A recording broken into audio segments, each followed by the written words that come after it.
서울광역방송센터입니다. 더불어민주당 당대표와 5명의 최고위원을 뽑는 민주당 전당대회가 막바지를 향해 가고 있습니다. 이번 주 토요일 서울시당대회를 마지막으로 전국 순회 경연을 마치고 이튿날인 일요일 전국 당원대회를 열어 당대표와 최고위원들을 선출하는데요. 여의도 초대석 당 지도부 입성을 위해 혼신의 힘을 다하고 있는 전현희 의원과 관련 얘기 해보겠습니다. 의원님 어서 오십시오. 안녕하세요. 엄청 바쁘시죠? 네, 정신이 없습니다. 뭐 오늘 여기 스튜디오 분장도 거의 못 하시고 들어오실 만큼 네. 바쁘신 것 같던데 전대 얘기는 조금 뒤에 하고 직전 국민권익위원회 위원장을 지내셨는데 김건희 여사 명품백 사건 담당한 국장이 이제 스스로 극단 선택을 하는 좀 안타까운 일이 벌어졌는데 마음이 좀 무거우시겠어요? 보시면서. 네, 뭐 굉장히 강직하고 훌륭한 분이고 제가 존경하고 또 아끼던 그런 분이었습니다. 그래서 정말 믿지 못할 그런 비극적인 소식에 너무 참담하고 또 그런 안타까운 선택을 하실 분이 아니었거든요. 그리고 누구보다 권익에 대한 자부심 또 우리 자신이 하고 있는 업무에 대한 책임감이 강하셨던 분이라 도저히 믿어지지가 않았습니다. 의원님 페이스북 보니까는 빈소를 가셨던 것 같은데 그 부인이랑 그 어린 자녀 뭐 이렇게 같이 안고 뭐 우셨다 뭐 그렇게 적었던데 근데 이거 뭐 억울한 죽음에 대한 죗값을 책임있는 사람들이 치러야 된다 거기서 그런 말씀을 하셨더니 직속 상관이죠. 정승윤 부위원장이 뒤따라 나와서 권익위가 뭘 잘못했냐 뭐 이렇게 고함을 쳤다고 하는데 이게 무슨 얘기인가요? 그날 장례식장에 사실 이제 앉아있던 그 사람들이 그 권익위 위원장 부위원장 그리고 용산의 권익위 담당 정호성 비서관 그리고 직전에 권익위를 담당했던 심의사회 수석이었던 강성규 의원 그리고 권익위 담당 정무위의 간사를 했었던 성일종 의원 등이 한 자리에 앉아 있었습니다. 그래서 제가 그들을 보면서 사실상 이 국장의 억울한 죽음에 제가 보기에는 다 책임이 있는 그런 이제 사람들인데 거기에 와서 그렇게 앉아 있는 것도 너무 화가 났고 그리고 그 책임의 억울한 희생에 대한 책임 있는 그런 그 자세가 있어야 된다 생각을 했고요. 그래서 너무 화가 나고 분노해져서 그 사람들에게 반드시 죗값을 치러야 할 것이다라고 제가 얘기를 했고요. 그리고 나왔습니다. 나왔는데 부위원장이 쫓아나와가지고 고함을 질렀습니다. 권익위가 도대체 뭘 잘못했냐? 사실은 이런 그 자신들의 원칙 에 따라서 아무런 문제 없이 무혐의 결정을 한 건데 그걸 가지고 문제 삼은 야당이 잘못이 아니냐 이런 취지로 얘기를 하더라고요. 쫓아나와서요? 네, 쫓아나와서 고함을 지르면서 그 장례식장에서 가장 책임 있는 당사자인 직속 상관인 부위원장이 마치 자신 아무런 잘못이 없다는 식으로 그러면서 남 탓을 하는 그 모습을 보면서 정말 이 정권이 답이 없구나. 그리고 거기에 대해서 사실 누구보다 이 내 밑에 부하 직원이었던 참담한 죽음에 대해서 내가 책임을 지겠다. 이렇게 해도 모자랄 판에 자신의 책임을 부정하고 남 탓하는 그런 모습을 보면서 권익위의 지금 미래는 없구나 그런 생각을 했습니다. 그 돌아가신 부인이 그렇게 하는 걸 보면은 좀 무슨 생각이 들었을까 하는 생각이 진짜 드는데 윤석열 정권이 살인자다라고 적으셨던데 뭐 무슨 취지의 말씀인지는 알겠는데 우리가 보통 뭐 살인 정권 이러면 뭐 전두환 뭐 이렇게 얘기를 하는데 지금 정권에 대해서 뭐 살인자다 조금 뭐 과하다는 느낌도 있는데요. 어떻게 보세요?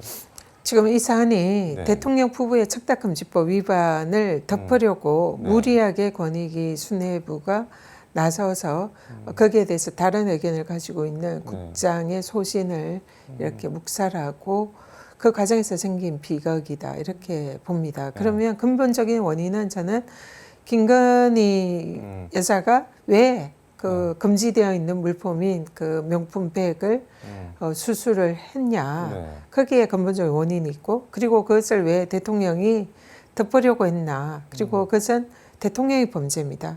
배우자가 그런 명품백 수수를 한 사실을 네. 안 순간 즉각 그것을 신고하고 반환을 해야 되거든요. 네. 그렇기 때문에 이것은 배우자의 명품백 수수와 그로 인해서 대통령이 청탁금지법 위반을 한 사안이기 때문에 대통령 후보의 범죄예요. 네. 그럼 여기에 대해서 권익위가 그게 청탁금지법 위반이라고 결정을 내려야 되는데 네. 그걸 내리지 않고 무혐의를 하는 과정에서 온갖 무리를 한 거죠. 그래서 결국은 네. 이것은 윤석열 대통령 부부와 권익위 수뇌부, 용산 이들의 어떤 커넥션에 의해서 이 안타까운 이 젊은 국장의 죽음이 있지 않았나. 그래서 윤석열 정권이 살인자다. 저는 이렇게 생각합니다. 디올백 수수 청탁금지법 위반 관련 권익위 김건희 윤석열 부부의 커넥션 진상규명 특검법 김건희 특검법을 대표 발의하셨는데 법안 간략하게 소개 좀 해주시죠. 지금 그 권익위가 청탁금지법의 주무부처고 사실상 이 청탁금지법 위반에 대한 유권 해석의 이제 네. 가장 최종 기관입니다. 그래서 법원이나 네. 검찰에서 수사를 할 때도 권익위의 이런 해석이 굉장히 일종의 지렛대로 작용을 하고 가이드라인처럼 작용이 되죠. 그렇기 때문에 권익위에서 사실상 이 청탁금지법 위반이 아니라고 결정을 한 것은 그 결정이 일단 그동안의 관행이나 그 원칙에 비하면 사실이 아니고 그 자체가 직권남용일 가능성이 매우 높습니다.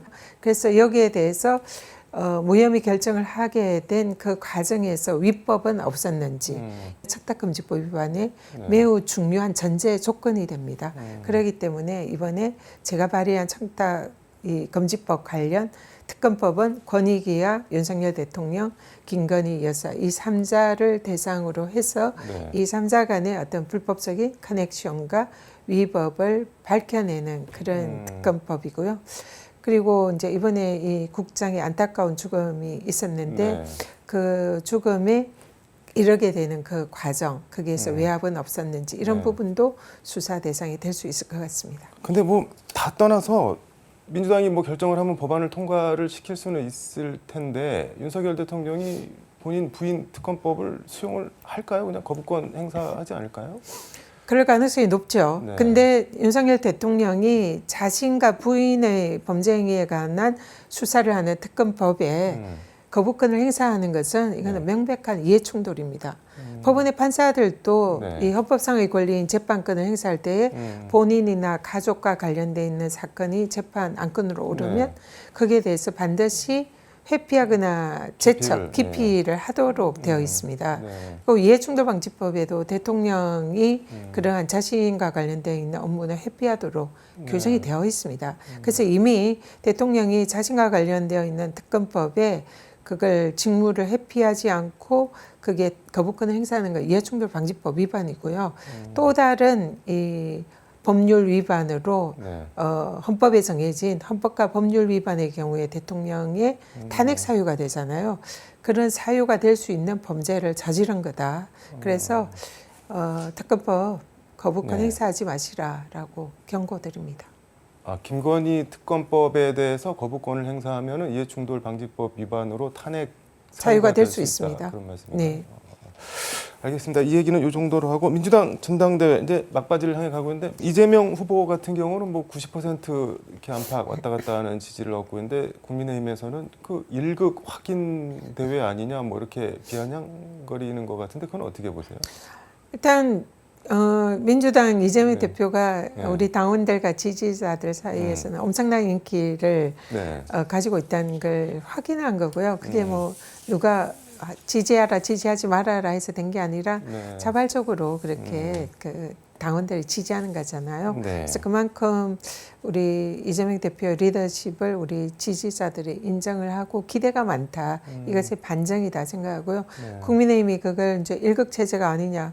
당연히 이 우리가 야당으로서 우리가 집권을 하려면은 유력한 대선 주자 중심으로 뭉쳐야 되고 그 대선 주자가 당내에서 많은 지지를 받으면 민주당으로서는 그는 좋은 현상인 거죠. 그리고 그걸 바라보는 국민의힘은 네. 당연히 불편할 것이고요. 그래서 국민의힘이 그렇게 얘기하는 거는 그는 민주당에 대한 질시 섞인 시선이다.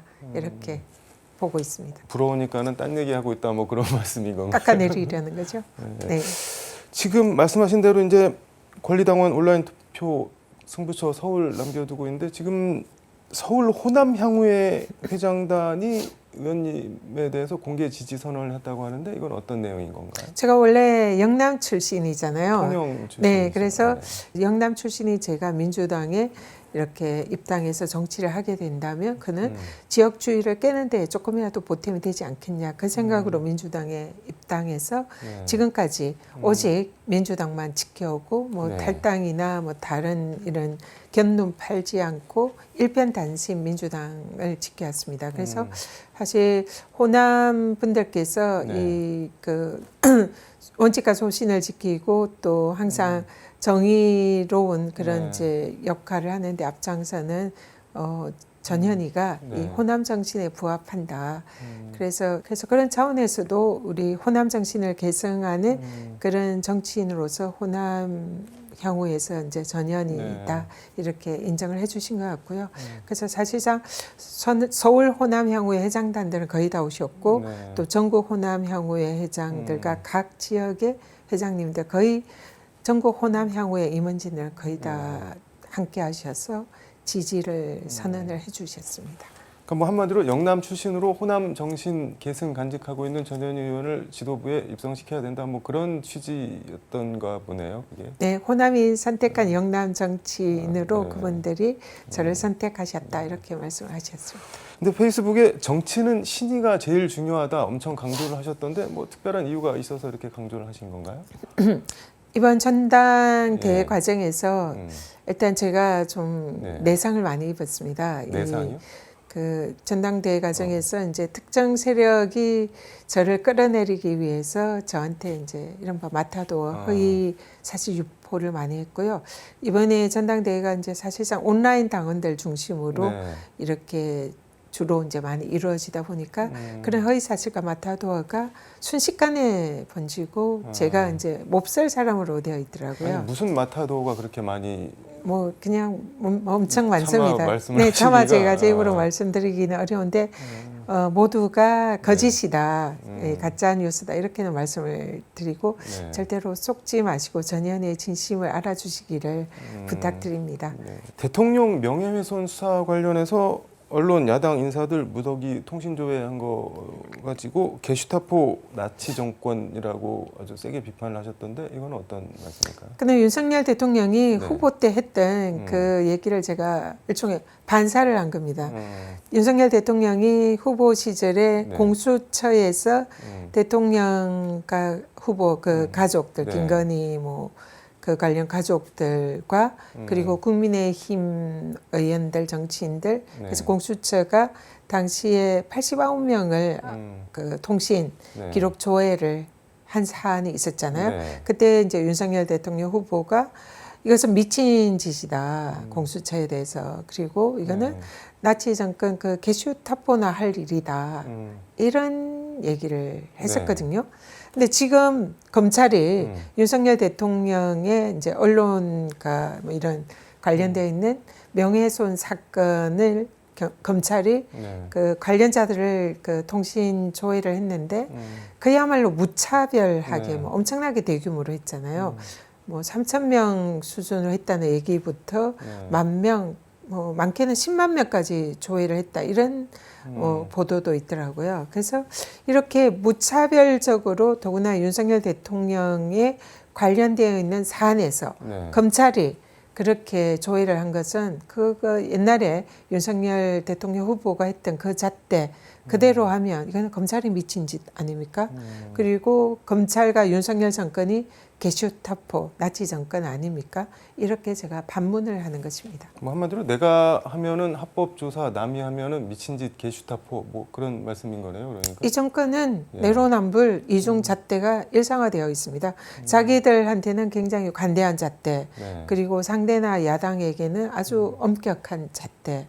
무조건 야당은 잘못했고 자신들은 잘못한 게 없다. 이게 이 정권의 특징인 것 같습니다. 그 페이스북에 이제 탄핵을 거론할 때다 뭐 위헌 위법 사유가 차고 넘친다라고 말씀을 하셨던데 최고위원 되시면은 이 탄핵을 실제로 뭐 이렇게 실행하는데 역할을 하실 건가요? 어떻게? 네, 사실 아까도 말씀드렸지만 김건희 여사의 디올백 수수는 대통령의 청탁금지법 네. 위반입니다. 신고하고 반환할 의무를 이행하지 않은 대통령의 범죄죠. 그리고 네. 이거는 청탁금지법상 3년 이하의 징역이 가능한 매우 중한 범죄입니다. 별게 아닌 범죄가 아니에요. 네. 그래서 대통령은 이미 청탁금지법 위반을 했고요.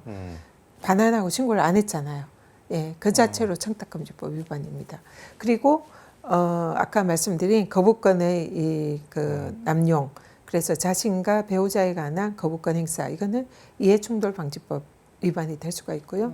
최혜병 사건의 이 수사에 개입하고 외압을 행사한 이런 부분은 직권남용 소지가 매우 높습니다. 이미 성립되어 있는 헌법과 법률 위반 사안이 상당히 네. 많고요. 그래서 또 그 외에도 뭐 양평 고속도로를 휘게한 그 주체가 누군지 이런 것도 수사를 통해서 밝혀야 되고요. 대통령이 관여를 안 했을까 이런 이제 의문이 들고요. 그는 네. 대통령 일가의 땅과 관련된 거잖아요. 그래서 이런 부분에 대해서 사실상 헌법과 법률 위반 사안들이 매우 많다. 그렇기 때문에 이것은 충분히 탄핵 사유가 될 수 있습니다. 근데 국민들이 그럼 지금 이 시점에 탄핵을 동의하는가? 이제 이 부분은 자기 지도부의 과제이고 국민들이 함께 하도록 만드는 것, 이것이 이제 민주당의 지도부가 해야 할 일이다. 그것을 제가 하고 싶다. 중대한 법 위반 앞에 중대한이 붙어 있잖아요. 근데 지금 말씀하신 거 가지고 만약에 헌법재판소 가면은 헌법재판소가 인용을 할 수 있을 만큼의 이게 중대한 사유가 될까요? 그런데 지난 박근혜 정권 때 그때 네. 탄핵 사유를 한번 돌이켜 보면 박근혜 대통령 측근들이 네. 사실상 이제 국정농단을 하고 네. 대통령이 뭐 최순실이 적어주거나 문고리 3인방들이 네. 뭐 하는 대로 사실상뭘 한 게 아니냐 이런 대통령의 무능 이런 부분이 국민들의 공분을 샀잖아요. 네. 그런데 돌이켜보면 대통령이 직접 명백한 범죄 행위를 저지른 게 있었을까? 물론 이제 뭐 특갈비라든지 뭐 이런 네. 거를 받았다든지 뭐 미르재단의 제3자 뇌물죄 뭐 이런 이제 문제가 있었지만 네. 사실상 지금의 윤석열 대통령 부부처럼 정말 뚜렷한 법률 위반은 있었을까? 그러니까 탄핵 시점을 네, 복기를 해봤을 때 그때 그러니까 박근혜 대통령의 탄핵 사유와 비교할 때 지금 윤석열 대통령 탄핵 사유 충분히 차고 넘친다 그렇게 생각합니다. 알겠습니다. 시간이 다 돼서 강조하시고 싶은 말씀 마무리 말씀 겸해서 듣도록 하겠습니다. 우리 그 권익위에 정말 안타까운 젊은 강직한 국장의 희생이 있었습니다. 이번 정권 들어서 대통령에게 잘 보이려다가 네. 그 자신의 그 부하를 강물에 이렇게 네. 죽음에 이르게 했던 임성근 사단장 그리고 그 억울한 죽음의 진상을 밝혀내는 강직한 우리 박정훈 대령 네. 그리고 박혜룡 경정 대통령의 대통령실의 마약 수사 네. 외압 의혹을 용감하게 또 밝힌 이런 정말 강직하고 훌륭한 공직자들이 많이 있습니다. 근데 그들이 대부분 억울하게 희생을 당하거나 탄압을 받고 있습니다. 그리고 아직도 아마 지금 이 순간에도 많은 공직자들이 자신의 소신을 부정당하고 이런 사실상 불법적이거나 부당한 일에 자신의 소신을 팔아야 하는 그리고 거기에 오늘 가치관의 그런 그 갈등 이런 것을 겪는 공직자들이 매우 많을 거다 생각합니다. 그래서 그분들 모두 힘내시기를 바라고요.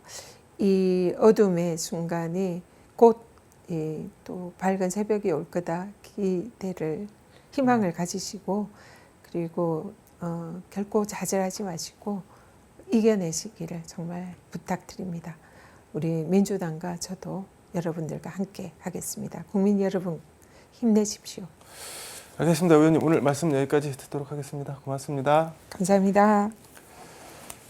지금까지 서울광역방송센터에서 전현희 민주당 의원과 함께 전해드렸습니다.